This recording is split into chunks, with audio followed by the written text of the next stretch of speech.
तुम्हाला MPSC करायची आहे, पण सुरुवात कुठून करायची हेच समजत नाही. कोणते बुक्स घ्यावे, डेली किती तास अभ्यास करायचा, नोट्स बनवायचे का, कोचिंग लागते का, करंट कशी करायचे आणि सगळ्यात मोठा प्रश्न, मी खरंच MPSC करू शकते का?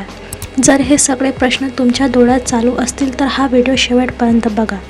कारण या एका व्हिडिओमध्ये तुम्हाला MPSCची कंप्लीट बिगनर्स रोडमॅप देणार आहे. झिरोपासून प्रिपरेशन कशी स्टार्ट करायची तेही सिंपल मराठीमध्ये.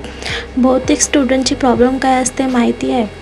ते स्टडीपेक्षा जास्त टाईम कन्फ्युजिंगमध्ये घालतात. कोणी म्हणतात 12 तास अभ्यास करा, कोणी म्हणतात कोचिंगशिवाय काही होत नाही, कोणी 50 बुक्स सांगते आणि मग बिगनर कन्फ्यूज होतात. पण खरं हे आहे, MPSC क्रॅक करण्यासाठी सुरुवातीला इंटेलिजन्स नाही, क्लॅरिटी लागते. आणि आजच्या व्हिडिओ नंतर तुम्हाला एक्झॅक्टली समजेल काय करायचं आहे, काय टाळायचं आणि रोज कसा अभ्यास करायचा आहे. मी स्वतः MPSC जर्नीमध्ये आहे आणि प्रिपरेशन दरम्यान मला जे मिस्टेक समजले तेच आज तुम्हाला सिंपल पद्धतीने सांगणार आहे, जेणेकरून तुमचा वेळ आणि एनर्जी दोन्ही वाचतील. सगळ्यात आधी हे समजा, MPSC म्हणजे फक्त एक एक्झाम नाही, तर महाराष्ट्र गव्हर्नमेंट ऑफिसर बनण्याचा मार्ग आहे. यातून PSI, STI, ASO, deputy collector, tehsildar, police officer, chief officer असे अनेक पोस्ट मिळतात. आणि हो, MPSC हा मॅरेथॉन आहे, 2 महिन्याचा गेम नाही. जसं जिममध्ये फर्स्ट डेला बॉडी तयार होत नाही, तसंच MPSCमध्ये कन्सिस्टन्सी लागतो. बिगनर स्टुडंटची सर्वात मोठी चूक म्हणजे ते लगेच रँडम बुक्स विकत घेतात. तुम्ही आधी हे 3 स्टेप करा. एक्झाम पॅटर्न समजा, सिलेबस प्रिंट करा, प्रिव्हियस इयर क्वेश्चन बघा. कारण सिलेबस म्हणजे मॅप आहे. मॅपशिवाय प्रिपरेशन करणे म्हणजे डोळे बंद करून जंगलात धावण्यासारखे आहे.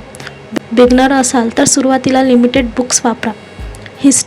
हिस्ट्रीसाठी 11वी-12वी स्टेट बोर्ड, जिओग्राफी 11वी स्टेट बोर्ड, पॉलिटीसाठी भारतीय राज्यव्यवस्था, सायन्ससाठी 6वी ते 10वी सायन्स बुक्स. आणि प्लीज 10 टीचर्स, 20 PDF आणि 50 टेलिग्राम चॅनल फॉलो करू नका.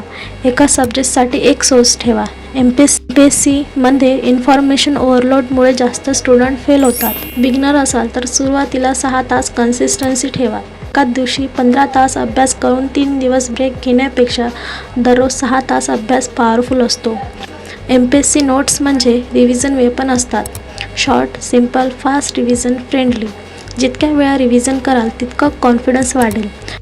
आज YouTube, PDF, test series, online lecture सगळंच अवेलेबल आहे. पण सेल्फ डिसिप्लिन कंपल्सरी आहे. जर कोचिंग घेऊनही कन्सिस्टन्सी नसेल तर फायदा नाही आणि सेल्फ स्टडी स्ट्रॉंग असेल तर कोचिंगशिवाय सिलेक्ट होऊ शकतात. MPSC जर्नीमध्ये स्लो प्रोग्रेस दिसतो, पण इनविजिबल प्रोग्रेस चालू असतो. जसं रोज पाणी टाकल्यावर झाड लगेच वाढताना दिसत नाही, पण रूट्स मजबूत होत असतात. कधीकधी तुम्हाला वाटेल माझ्याकडून होणार नाही, बाकी लोक पुढे जात आहे आणि मी अजून बेसिक शिकते. पण लक्षात ठेवा, प्रत्येक टॉपर कधी ना कधी बिगनर होता. कोणताही फर्स्ट मॉक परफेक्ट नसतो. कोणालाही सुरुवातीला सगळंच येत नाही. डिफरन्स फक्त एकाच गोष्टीचा असतो, तो थांबत नाही, तो पुढे जातो. ही होती complete beginner roadmap for MPSC preparation. जर तुम्ही खरंच सिरियस असाल तर आजपासून परफेक्ट बनण्याचा प्रयत्न करू नका. Just start. Small step, daily consistency and self believe. बाकी हळूहळू सगळं इम्प्रूव्ह होते. आणि जर तुम्हाला असे MPSC guidance video, study motivation, daily study blog पाहायचं असतील तर चॅनलला सबस्क्राईब करा. आपण एकत्र ही जर्नी कंप्लीट करू. हळूहळू सगळी बुक्स, क्लासेस, स्ट्रॅटर्जी आणि MPSC रिलेटेड गायडन्स तुमच्यासोबत शेअर करणार आहे. आणि हो, आजपासून हा challenge officially accept. Next 39 days दररोज कमीत कमी 5 तास स्टडी करणार.